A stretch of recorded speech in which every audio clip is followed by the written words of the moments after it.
Beliau dalam berdakwah, yang selalu membela beliau dalam berdakwah. Di mana-mana beliau dicaci, beliau selalu menemani mereka. Akhirnya tidak berani lagi karena ada paman beliau. Tetapi ketika itu paman beliau juga telah meninggal. Begitu juga istri beliau yang sangat beliau cintai, yaitu Sayyidah Khadijah radhiyallahu anha, meninggal di waktu itu. Sehingga Nabi Muhammad sallallahu alaihi wasallam tidak ada lagi teman beliau untuk menyemangatkan berdakwah. Sehingga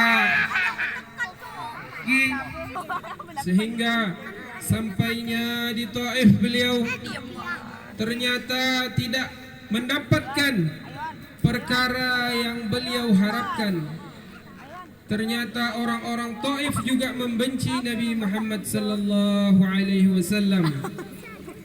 Sampai beliau dilempari batu, sampai beliau dilempari tulang-tulang unta, dan bercucuranlah darah beliau sampai menggenang di kaki beliau, di sendal beliau, di terompah beliau. Lalu datanglah Malakul Jibal. Malakun itu malaikat, jibal itu gunung-gunung. Jadi setiap gunung itu ada malaikat yang menjaga. Ya Nabi Allah Muhammad, mau kuapakan orang-orang Taif ini yang telah melukai kamu? Tetapi Nabi Muhammad ini saking sabarnya, sudah, kamu jangan apa-apakan orang-orang Taif. Kalau mereka tidak beriman, maka anak-anak mereka nanti mungkin akan beriman. Tetapi kalau kita, bagaimana hadirin muliakan Allah Subhanahu wa taala, kalau kita ditanya malaikat seperti itu, sudah kita disakiti, sudah kita dicaci, sudah kita dilempar batu, bagaimana jawaban kita? Udah hancurkan ya malaikat, habiskan orang-orang Taif itu. Itu kalau kita. Tetapi Nabi Muhammad sallallahu alaihi wasallam ini berbeda, karena beliau adalah pimpinan Nabi, pimpinan umat yang terakhir, yaitu umatnya baginda Nabi Muhammad sallallahu alaihi wasallam. Setelah seperti itu, sedihan beliau memuncak sampai dikatakan para ulama pada tahun itu adalah Yaumul Huzn, tahun kesedihan. Yang pertama, paman beliau meninggal. Yang kedua, istri beliau juga meninggal. Kemudian beliau pergi ke Taif. Dari Mekah ke Taif itu jauh, Masya Allah, sampai 100 kilo mungkin. Sudah pergi jauh-jauh, tidak dianggap oleh orang-orang Taif.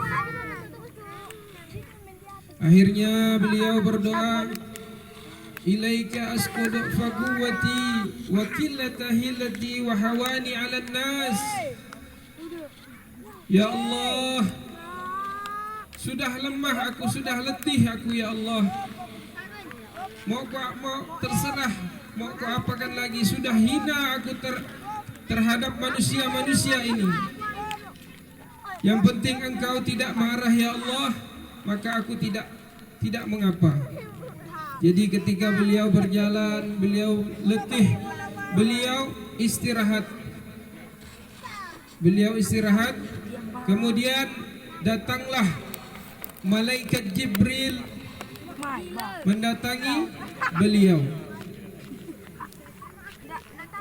Lalu beliau berkata, "Kum ya naim, faqad hayyatul ghanaim." Ya Nabi Allah Muhammad, bangun. Allah Subhanahu wa taala telah menyiapkan hadiah bagi engkau. Hadiah yang sangat besar yang akan Allah karena engkau telah sedih, maka Allah Subhanahu wa taala berikan hadiah yang istimewa bagi dirimu. Lalu Nabi Muhammad sallallahu alaihi wasallam berkata kepada malaikat Jibril, "Ya Jibril, Al-Karim yad'uni ilaih." Wahai malaikat Jibril, apakah yang maha mulia memanggilku? Apa yang akan Allah Subhanahu wa taala lakukan kepadaku? Tengah berkecamuknya beliau, tengah sedihnya beliau. Lalu malaikat Jibril mengatakan, "Liyaghfira lakallahu ma taqaddama min dzambik wa ma ta'akhkhar." Allah Subhanahu wa taala mengampuni dosa engkau yang telah lalu maupun yang akan datang. Tetapi Nabi kita, Nabi yang termulia, beliau tidak memikirkan diri beliau sendiri. Ya Jibril, hadza li, fama li iyali, fama li ashabi.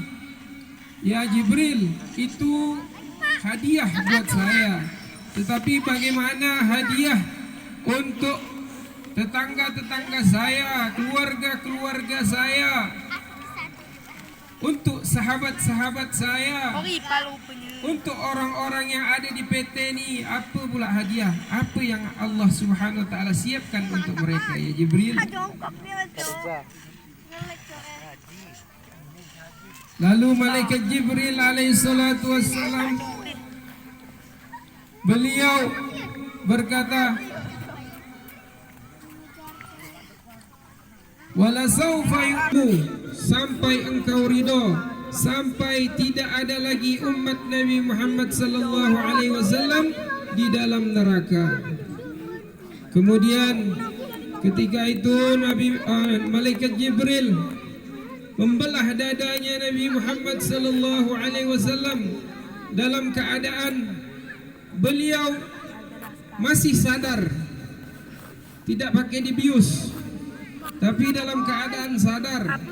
Dicucilah hati beliau yang dengan air zam-zam, sehingga kotoran-kotoran hasad, iri, dengki yang ada di tubuh beliau maka hilang semua, karena ingin berhadapan kepada yang maha suci, yang maha pengasih, yang maha penyayang, yaitu Allah Subhanahu wa ta'ala.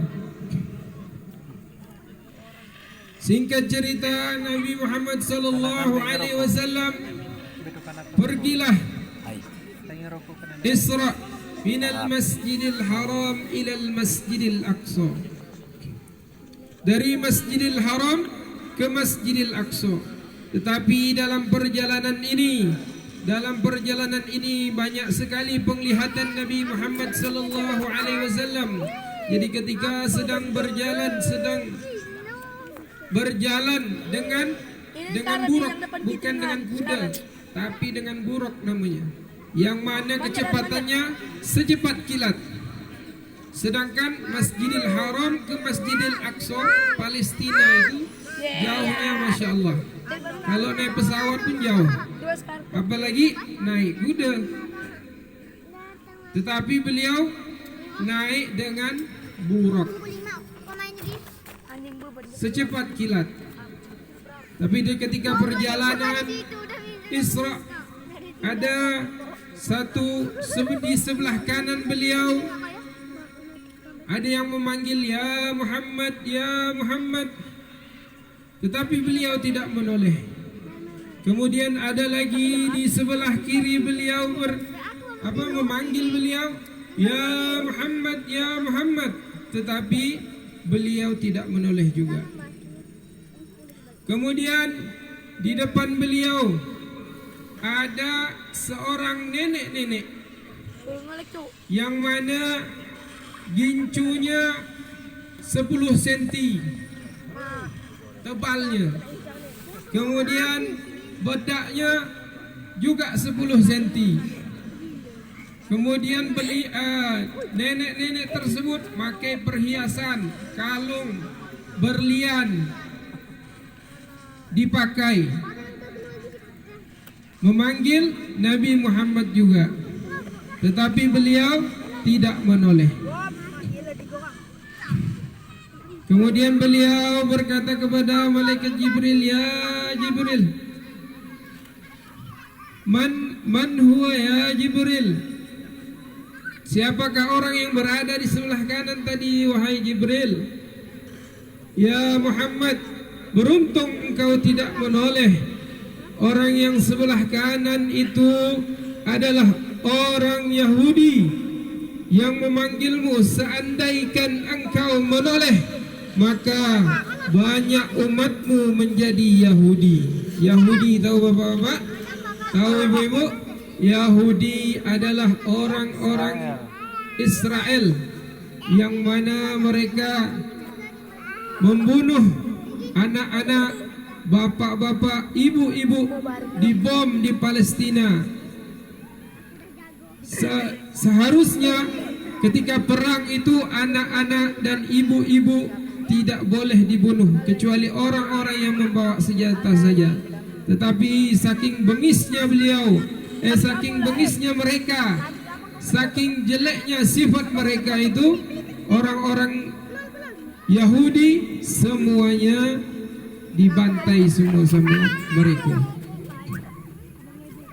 Kemudian Rasulullah sallallahu alaihi wasallam bersabda kepada malaikat Jibril, "Ya Jibril, siapa yang sebelah kiri tadi itu yang manggil saya?" "Ya Muhammad, untung saja engkau tidak menoleh ke sebelah kiri. Sebelah kiri seandainya engkau menoleh, maka kebanyakan umatmu menjadi Nasrani." Nasrani orang-orang yang tidak percaya kepada Allah Subhanahu wa taala. Mereka mempunyai Tuhan tiga. Kemudian, "Ya Jibril, siapa yang di depan tu tadi itu?" Ada nenek-nenek, ada pakai gincu yang tebal tadi itu, yang pupur, yang pipinya dibedak sampai 10 cm, bawa perhiasan. Sudah nenek-nenek bawa perhiasan. Wahai Nabi Muhammad, itu adalah dunia. Ternyata dunia itu sudah tua. Kelihatannya saja dunia itu indah karena dihiasi keindahan-keindahan. Adanya mobil, adanya wanita, adanya laki-laki, adanya bangunan-bangunan yang bagus. Ternyata umur dunia ini sudah lama, sudah tua. Dan dunia sebentar lagi akan kiamat. Kapan kiamat, Pak? Kapan kiamat, Pak? Ada manusia yang mengucapkan la ilaha illallah. Selagi manusia masih ada beriman, maka kiamat tidak akan terjadi. Jadi beruntunglah kita hari ini melihat Allah Subhanahu wa taala. Bapak dan ibu yang mulia, kita dijadikan orang beriman oleh Allah Subhanahu wa taala. Para sahabat radhiyallahu anhum ajmain zaman dulu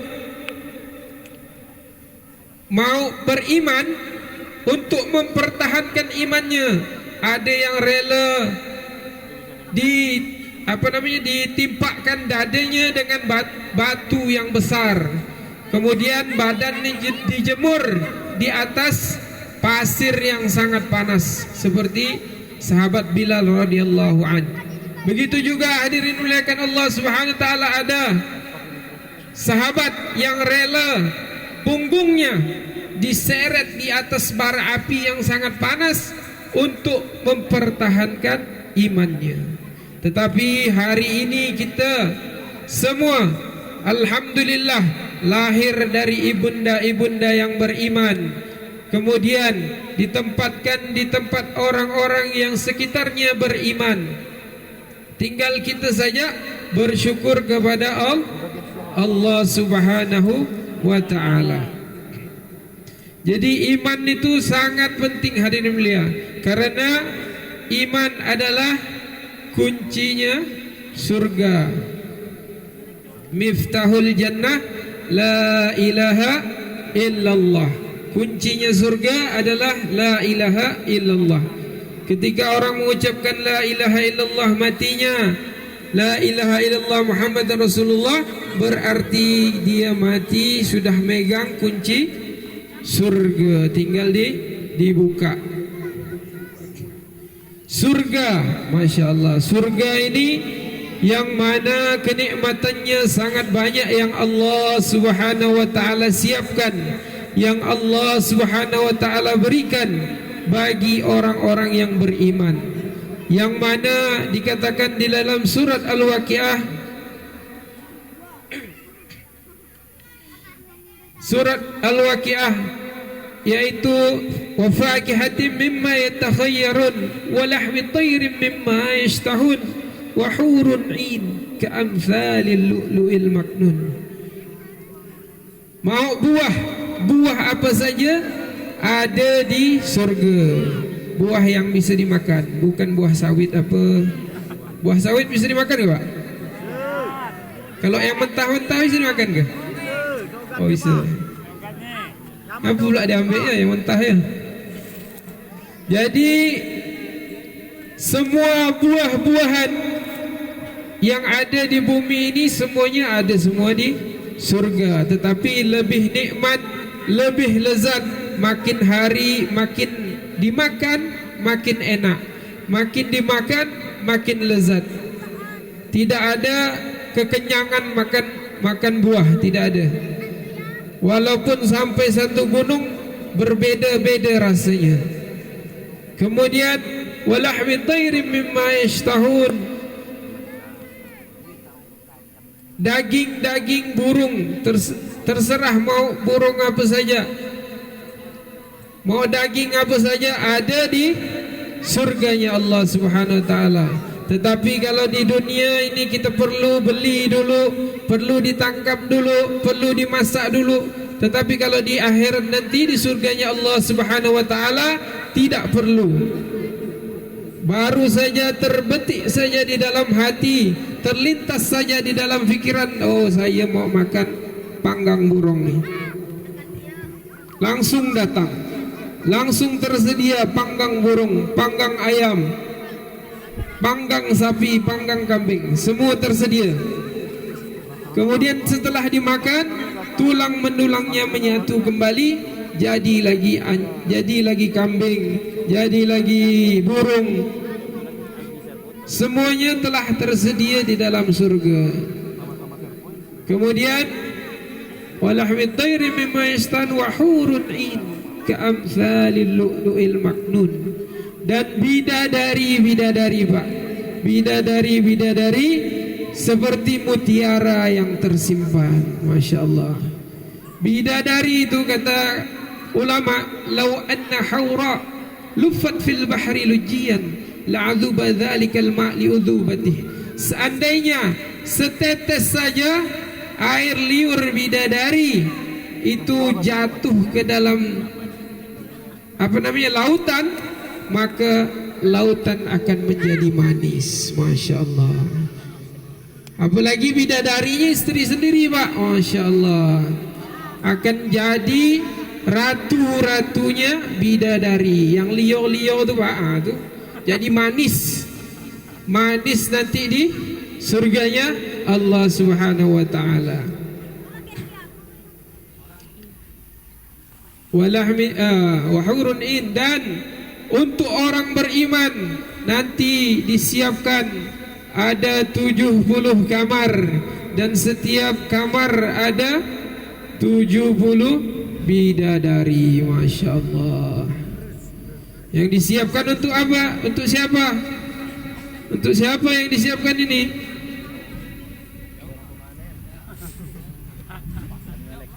Untuk orang-orang jazaa'an bima kanu ya'malun, balasan bagi orang-orang yang beramal, baris bagi orang yang mengamalkan perintahnya Allah Subhanahu wa ta'ala dan menjauhi larangan-larangannya.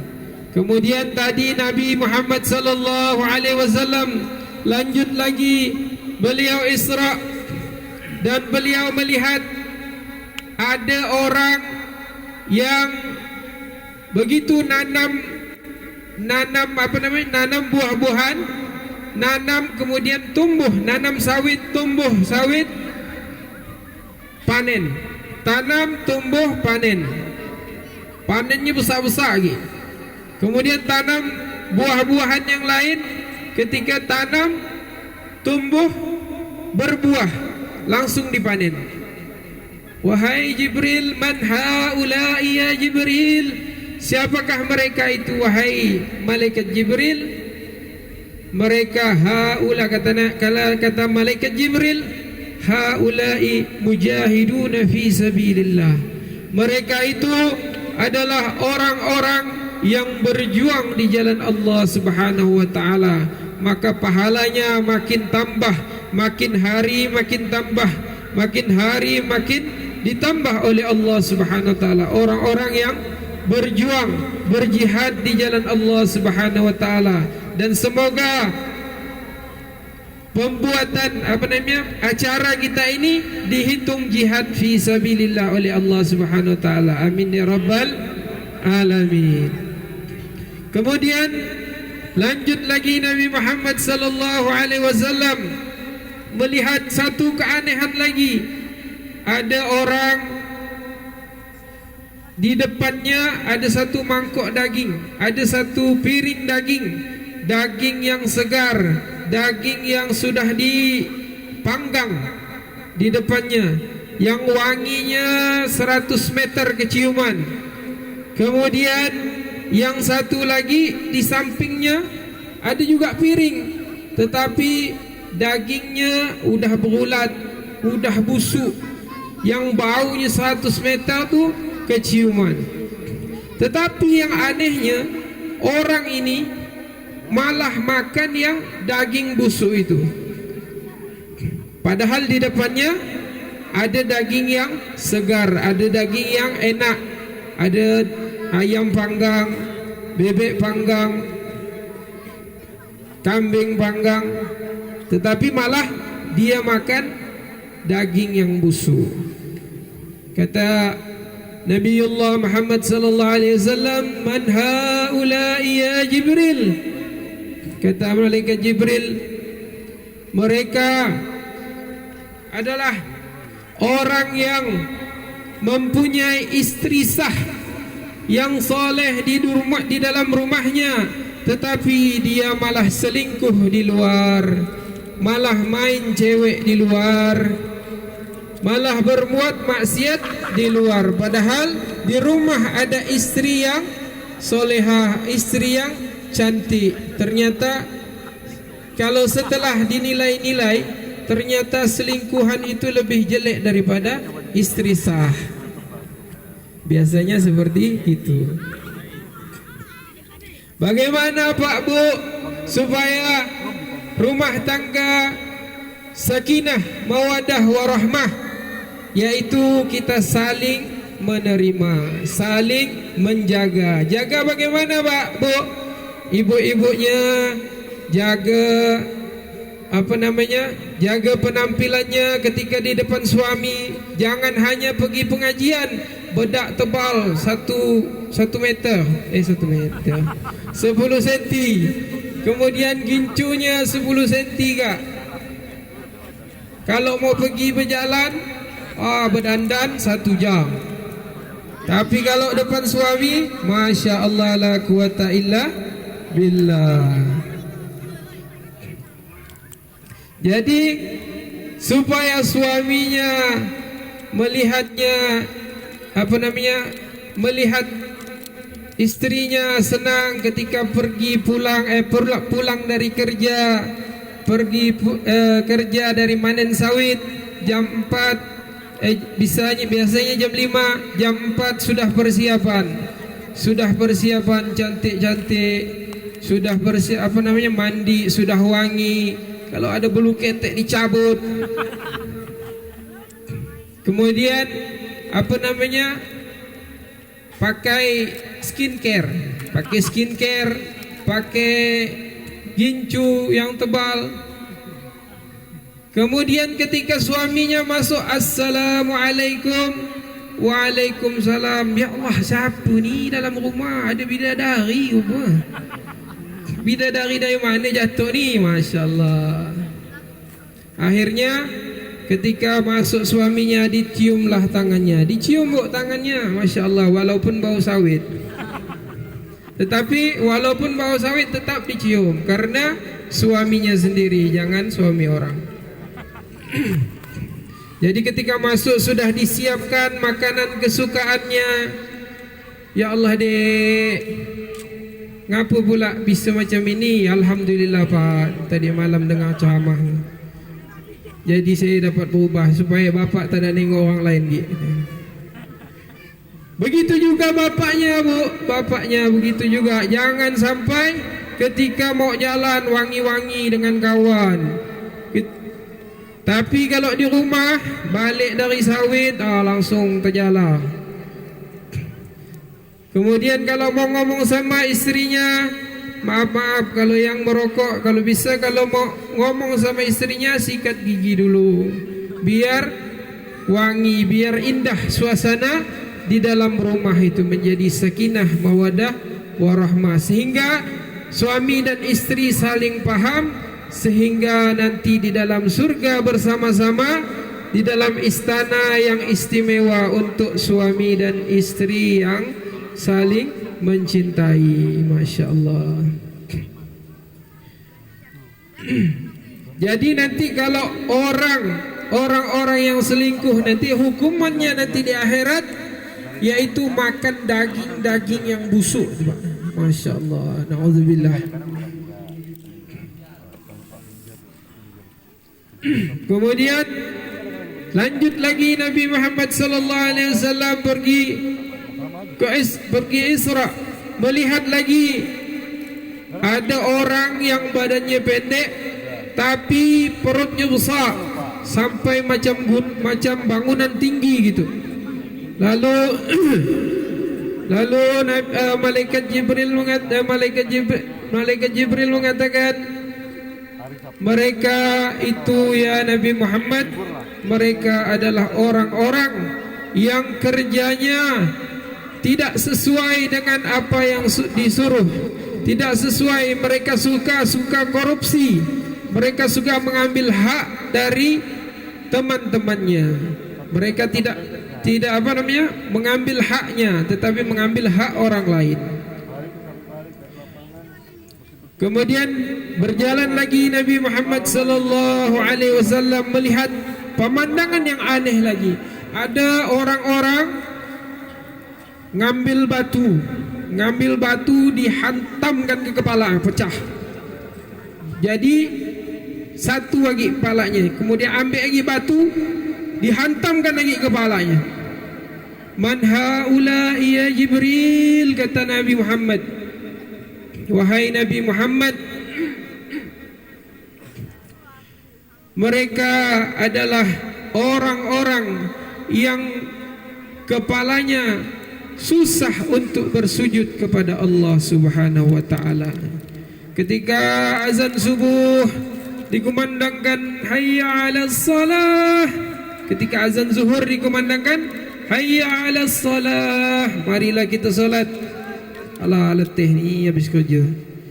Masuk telinga kanan, keluar telinga kiri. Kemudian asar lagi hayya 'alas salah. Masuk telinga kanan, keluar telinga kiri. Sampai subuh. Subuh pun dah ngantuk. Akhirnya tidak mengerjakan solat. Orang-orang nanti yang tidak mengerjakan solat, hadirin dimuliakan Allah Subhanahu wa taala, dia akan memecahkan kepalanya sendiri dengan batu karena tidak mau bersujud kepada Allah Subhanahu wa taala. Kemudian Nabi Muhammad sallallahu alaihi wasallam sampailah ke Palestina. Sampai ke Palestina, beliau mengikatkan buruknya di situ, dan akhirnya Nabi Muhammad sallallahu alaihi wasallam pergi Mi'raj, menghadap kepada Allah Subhanahu wa taala, yang mana di atas langit itu ada 7 tingkat, ada 7 petala langit. Ketika Nabi Muhammad sallallahu alaihi wasallam ingin naik ke langit yang pertama, ternyata langit pertama ada penjaganya, Pak. Penjaganya yaitu namanya malaikat Ismail, bukan Nabi Ismail, tetapi malaikat Ismail. Assalamualaikum, kata malaikat Jibril. Man anta, kata malaikat Ismail, siapa kamu? Ana Jibril, kata malaikat Jibril, saya Jibril. Man ma'aka ya Jibril, siapa yang bersamamu wahai malaikat Jibril? Huwa Nabiullah Muhammad sallallahu alaihi wasallam, dia adalah Nabi Agung Muhammad sallallahu alaihi wasallam. Akhirnya setelah tahu seperti itu, malaikat Ismail membukakan pintu langit pertama. Masuklah Nabi bersama malaikat Jibril alaihi salatu wassalam. Ketika di langit pertama, malaikat melihat ada seorang lelaki yang melihat ke kanan. Kemudian ada gumpalan hitam besar dan angin berhembus. Tiupan angin berhembus, ternyata tiupannya wangi. Kemudian berpaling lagi ke kiri, ada gumpalan hitam besar dan angin juga berhembus, ternyata bau busuk keluar. Setelah ditanya siapa itu Jibril, itu adalah Aban Nas, yaitu Nabi Adam alaihi salatu wassalam. Ketika beliau melihat sebelah kanan, beliau tersenyum karena melihat amalan-amalan anak-anak beliau, yaitu anak Adam yang baik-baik, dan bau yang terhembus, bau wangi tadi adalah baunya surga. Jadi sebelah kanan Nabi Adam alaihissalatu wassalam itulah adalah anak-anak beliau ataupun keturunan-keturunan beliau sampai akhir zaman yang mengamalkan agama, yang masuk ke dalam surganya Allah Subhanahu wa taala. Semoga kita termasuk orang-orang yang sebelah kanan, masuk surga semua, amin ya rabbal alamin. Kemudian sebelah kiri itu tadi keluar bau busuk, itu amalan-amalan anak Adam yang tidak baik, dan bau busuk itu adalah bau neraka. Nauzubillah. Semoga kita tidak termasuk orang-orang yang sebelah kiri. Bukan di sini, Pak, maksudnya bukan di sini ya. Di depan Nabi Adam. Kemudian Nabi Muhammad sallallahu alaihi wasallam naik lagi ke langit kedua, yaitu ada Nabi Isa dan Nabi Yahya. Kemudian naik lagi ke langit ketiga, yaitu ada Nabi Yusuf alaihi salatu wassalam, yang mana Nabi Yusuf alaihi salatu wassalam ini adalah termasuk nabi yang ganteng, yang mana ketampanannya itu bisa membuat orang-orang Mesir, wanita-wanita Mesir memotong tangannya tanpa terasa. Saking gantengnya Nabi Yusuf alaihi salatu wassalam. Tapi kegantengan Nabi Yusuf alaihi salatu wassalam kalah dengan Nabi kita Muhammad sallallahu alaihi wasallam. Kalau Nabi Yusuf itu sebab ketampanan beliau, wanita-wanita Mesir memotong-motong tangannya ataupun memutilasi tangannya, tetapi Nabi Muhammad sallallahu alaihi wasallam sebab ketampanannya, para sahabat radhiyallahu anhum rela nyawanya untuk Nabi Muhammad sallallahu alaihi wasallam, rela nyawanya disembelih untuk Nabi Muhammad sallallahu alaihi wasallam. Kemudian naik lagi beliau ke langit keempat, bertemu dengan Nabi Idris. Nabi Idris ini ternyata Nabi yang pertama kali mencetus menjahit dan menggunakan pulpen. Begitu juga kemudian naik lagi ke langit kelima, ketemu Nabi Harun. Ketemu Nabi Harun, melihat Nabi Harun ini agak tua, beliau sebelah jenggotnya hitam, sebelah jenggotnya agak warna-warna putih. Tetapi Nabi Harun ini orangnya sangat sabar sekali. Mau dimarah beliau sabar, mau dicaci beliau juga sabar. Begitulah hadirin melihat Allah Subhanahu wa taala, sikap yang terbaik bagi kita. Kalau kita dicaci, kalau bisa kita kasih hadiah.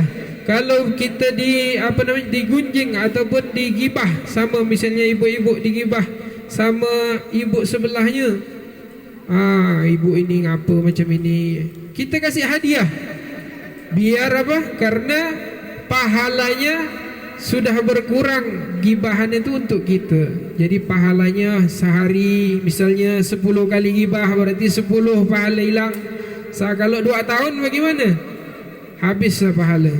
Ternyata sampai akhirat, ya Allah, mana pahala solat saya? Dah habis. Ya Allah, mana pahala baca Quran saya? Dah habis dah. Ya Allah, mana pahala puasa saya? Dah habis. Kenapa habis ya Allah? Itu kamu gunakan untuk menggunjing saudaramu. Pahala kamu sudah diberikan sama dia, berarti tinggal dosa saja. Maka bahaya kita menggunjing ataupun menggembosi saudara-saudara kita. Kemudian datanglah beliau naik lagi ke tingkat kedua. Sebagian riwayat mengatakan Nabi Ibrahim, karena derajat yang tertinggi setelah Nabi Muhammad adalah Nabi Musa alaihissalatu wassalam.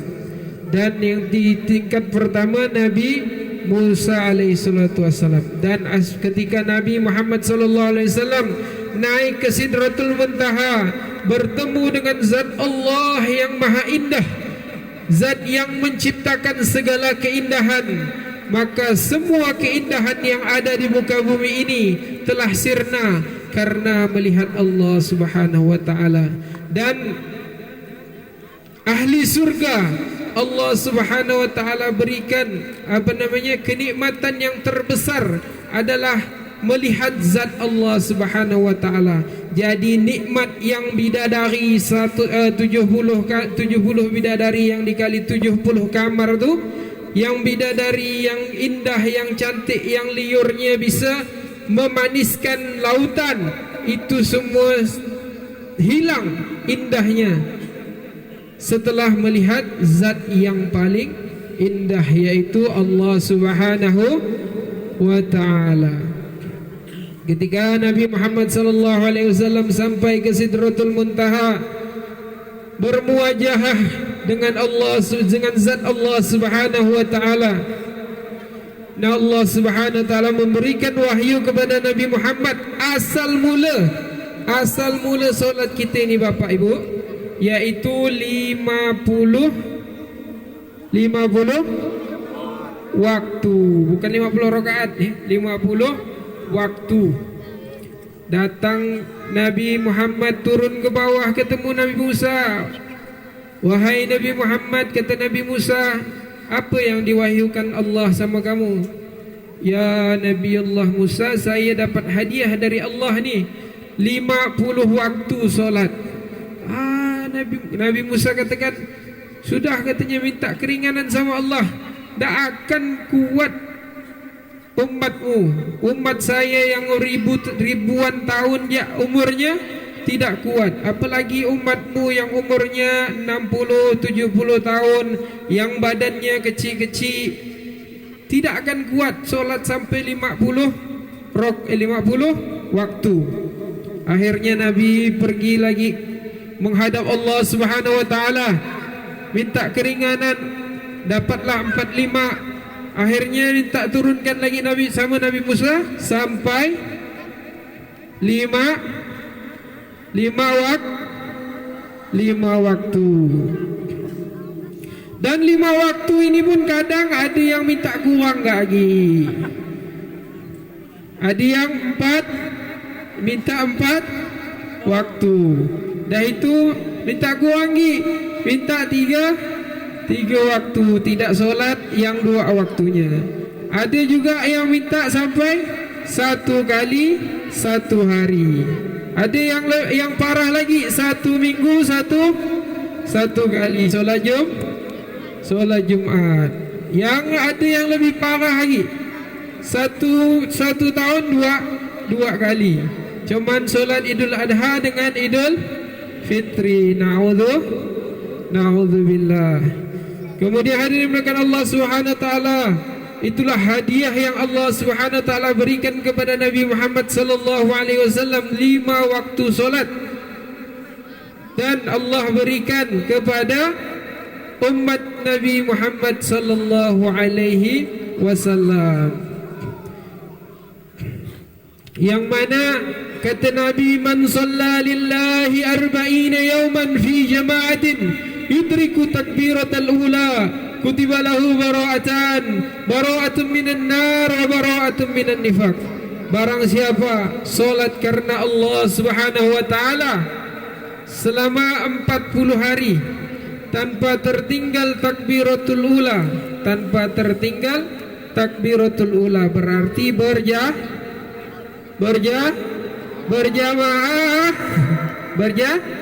berjamaah di masjidnya Allah Subhanahu wa taala, berjamaah tanpa tertinggal takbiratul ula selama 40 hari, maka Allah Subhanahu wa taala menjanjikan 2 kebebasan.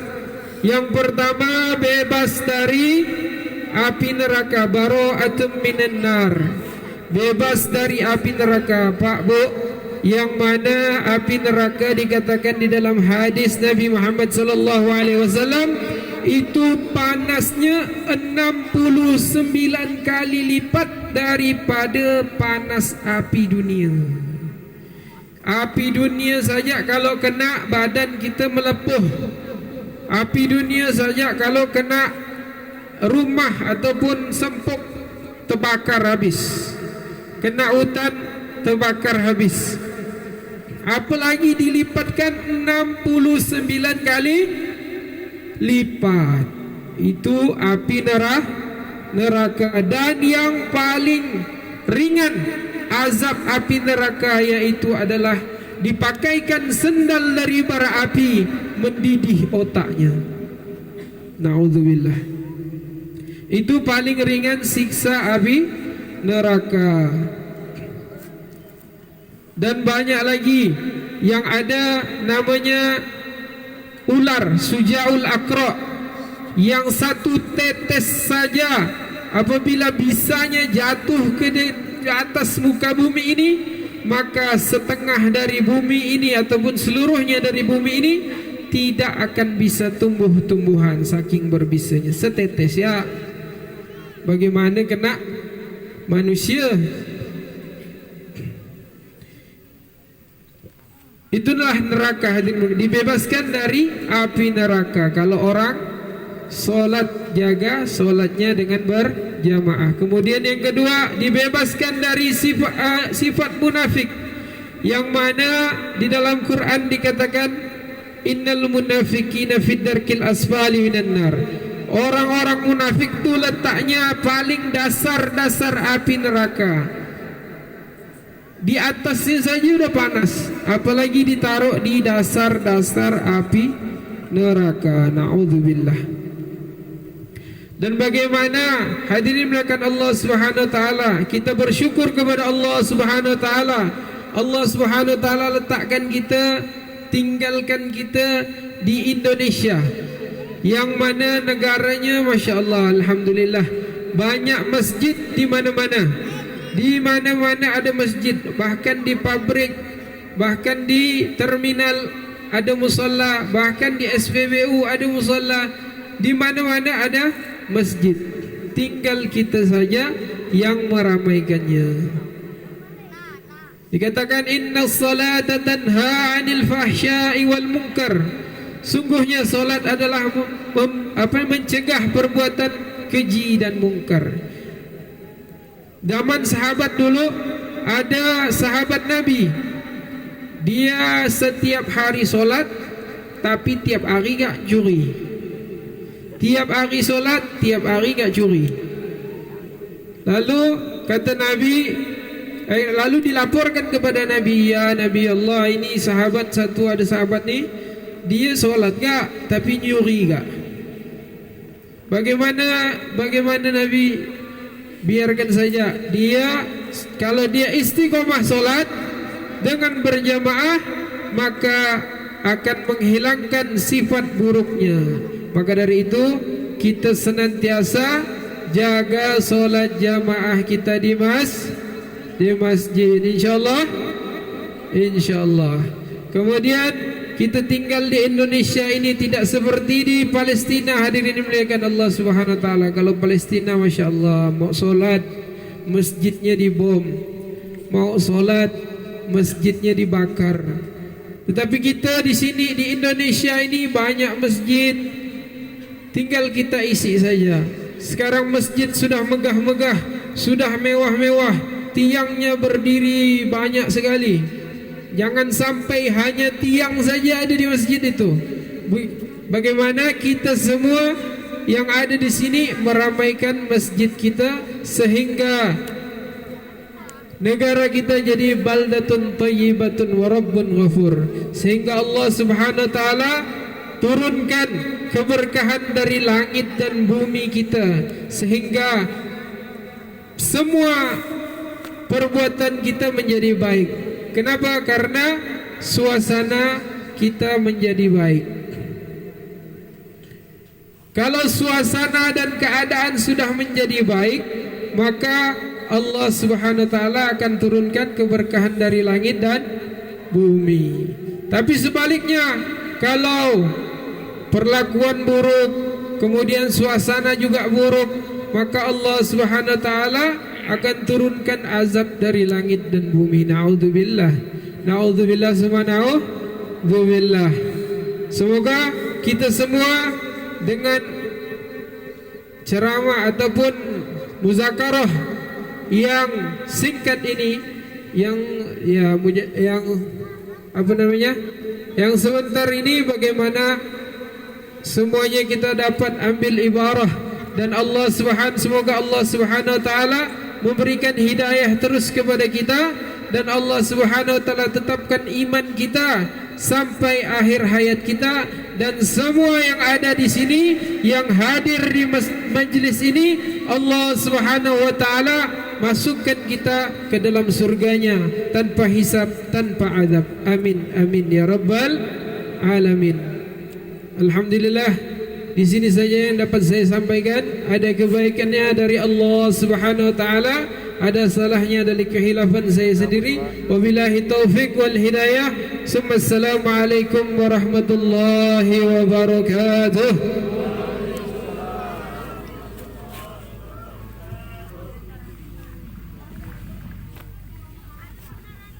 Tausiah yang telah disampaikan kepada Bapak Ustadz Muhammad Ibnul Khairin Abrar. Semoga apa yang disampaikan dapat menjadi ilmu dan amal bagi kita semua. Amin ya rabbal alamin. Jamaah sekalian, acara selanjutnya yaitu lantunan Mahalul Qiyam dan salawat Nabi yang akan diiringi oleh tim hadroh dari Ponpes Darul Ulum Sandai. Kepada tim hadroh kami persilakan. Allahumma salli wa sallim wa barik alaihi wa ala alihi wa halul qiyam sallallahu ala Muhammad sallallahu alaihi wa sallam sallallahu يا ربي صل وسلم. صلوا على النبي محمد. الله يا نبي سلام عليك، يا رسول سلام عليك، يا حبيب سلام عليك، صلوات الله عليك. أشرق البدر علينا فارتفت منه البدور، مثل حسنك ما رأينا قط يا وجه سروري.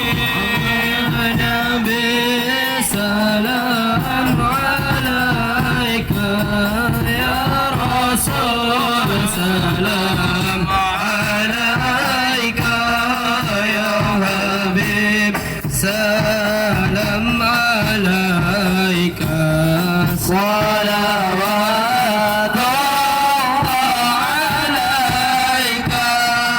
أنت شمس أنت بدر أنت نور فوق نوري، أنت إكسير روحي، أنت مصباح صدوري.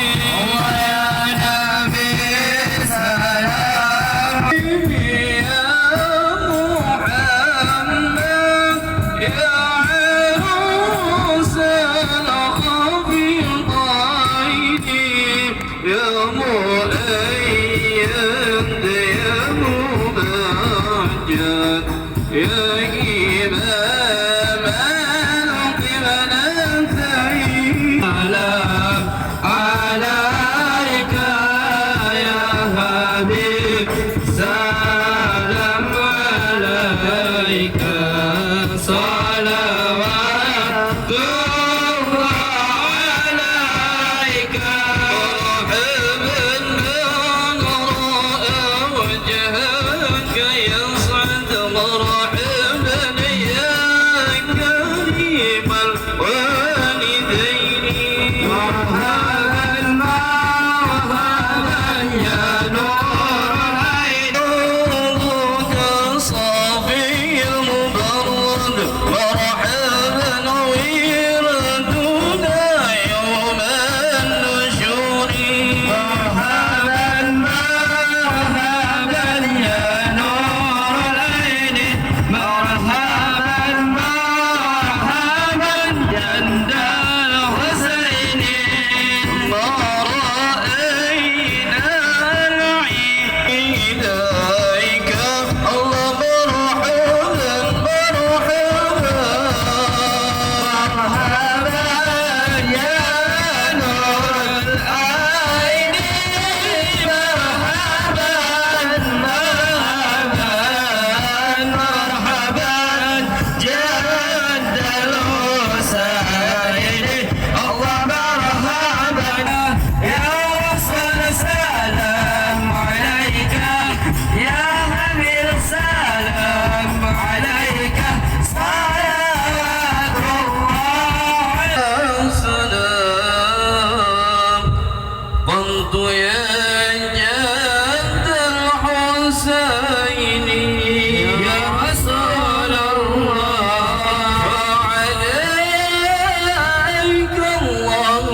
يا الله أنت ستار المساوي يا الله ومقيل العثرات يا الله عالم السر وأخفى يا الله مستجيب الدعوات يا الله ربي فارحمنا جميعا يا الله بجميع الصالحات يا الله ربي فاغفر لي ذنوبي يا الله ببركة الهادي محمد يا الله